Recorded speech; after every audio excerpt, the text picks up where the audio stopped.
What's the date today? 11th. Yes, November 11th. November the 11th, 2008, here at Conscious Sound Studio with the man like Dougie Conscious. Right. How you doing, my brother? Respect, man. Cool. Greetings. You ready? Yes. Right. Dougie, how did you choose your name?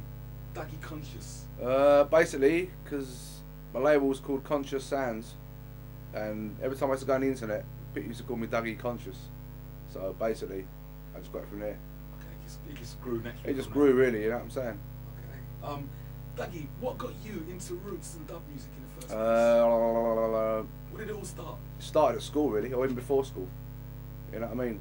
I used to go to school, Brook House, just around the corner here in Hackney, and basically dub music was, or reggae music really, more than dub, was the in music.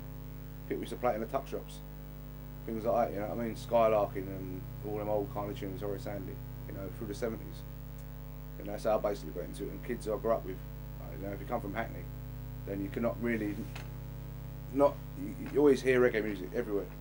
In the high road I lived on, Stoke Newton High Road, there was like 4 reggae shops, you know?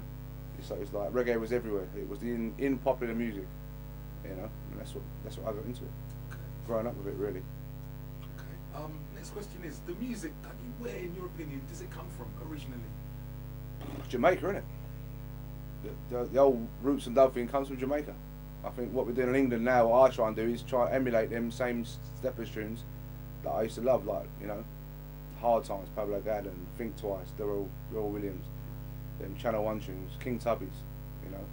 After they started making them in the 80s and they went sort of like ragamuffin, there was still a big void really for people who like roots and dub music, because they weren't making it no more in Jamaica. You know, that's when you had English artists started making it. People like Dread and Fred, you know, and Disciples, you know, and them guys, Manassa. They started making their own tunes, and you went to dances and you heard them, and it was like, wow, look at, you know. That's I think the current crop of root artists come from, like, you know what I mean. The people that make the music, you know, comes from that sort of scene, definitely. Okay. As you was growing up, what artists, whether they were soul or reggae, and what sound systems influenced you? I never liked soul music at all. I never liked disco music. I only liked 2 music. That was like punk music and reggae, and that was it. And they both was kind of the same, because they both was like F off to the government, you know what I mean? Anti-establishment, you know what I'm saying? And there was raw music, you know, it was poor people's music, ghetto music you could call it. It was all made on a cheap, you know what I mean, some little studio in someone's bedroom, you know what I mean? But it had good vibes to it, you know what I'm saying? It wasn't like the pop music you buy, it was all polished and shiny and wow, it sounds wicked in your speakers. These tunes when you play them was like, and it was like, wow, blinking it, you know what I'm saying? Heavy, heavy, heavy, you know what I mean? That's what I like about it. It's just raw, you know what I mean? Proper music, you know? What sound systems did you listen to when you was Oh, loads of systems. When I grew up in Stoke Newton, you could go to a dance every night if you wanted to. There was tons of sound systems. Everyone had a sound in school. That was the in thing, sound systems. Obviously you had the big ones like Shaka and Coxon and Fat Man, all them kind of guys. But there was tons of sound. You can go to a dance every night of the week if you want to. Like a little blues dance, something like that. You know, if you wanted to. What was the first place you remember going? Boy, around my mate's house. My mate Wendell, he used to have a sound system called Tipper's Hi-Fi. Down Neville Road in Hackney. His brother used to have a sound, and there used to be another sound in there called KP. They was from Stoke Newton as well. And they used to have like sound system in his basement. He used to charge people a couple of quid to get in, have a few bottles of, you know what I mean? You know, it goes like a blues party, innit? Unlicensed, you know what I mean? Pay a quid to get in or whatever. I used to go on my skateboard. I used to like skateboards in them days, you know what I mean? And that's how it is. So me and my mate used to go there, and his brother used to play tunes. Like, it was just like that, really. That's the first real experience of a sound system I ever had. I remember that bass, the 18-inch speakers. You used to have 2 18-inch, like a little basement room. When you put that basement, it was like, it was just overwhelming. I never felt nothing like that in my life, you know what I mean?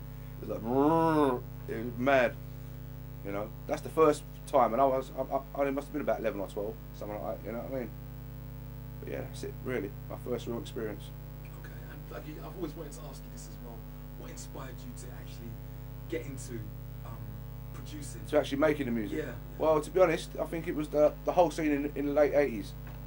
Like I say, like, people wanted to buy this kind of music. I used to have a record shop. I used to sell music down Camden. Me and a guy called Bags.